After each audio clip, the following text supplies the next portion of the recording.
Conservationists are calling it a major setback for the Florida manatee. Just a few months ago, it looked like the U.S. Fish and Wildlife Service was ready to place manatees back on the endangered species list. Yeah, but now they have backed away from that decision. This as hundreds of the manatees are dying every year. Eric Glasser looks into what happened and why it could take years for the government to reconsider.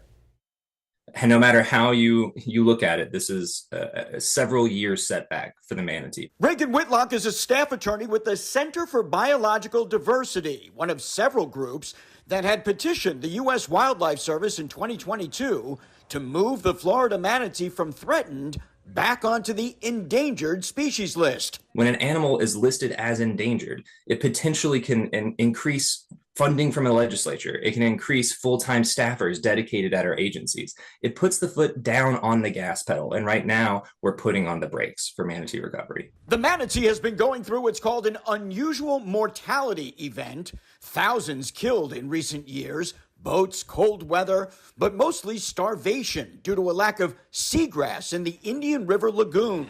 Heartbreaking for fans of the sea cows, like people visiting the Tampa Electric Manatee Viewing Center today. You know, they're a passive animal. They don't have many protections. We definitely need to keep watch on those levels because we don't want it to get to the point where there's no returns. The Wildlife Service declined to consider changing the manatee status until it has a new model to work with, one that includes statistics from the unusual mortality event. But this is an event that's been going on for years.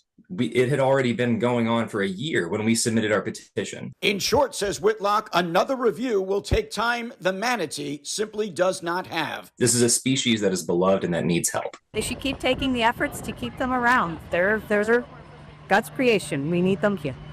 There was a bright spot in the report. The Antillean manatee in Puerto Rico did receive endangered status, but advocates believe there was ample evidence that should have extended that same protection to the Florida manatees as well.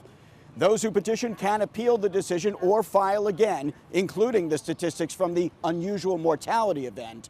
But either of those options will likely take years. Reporting in Apollo Beach, I'm Eric Glasser.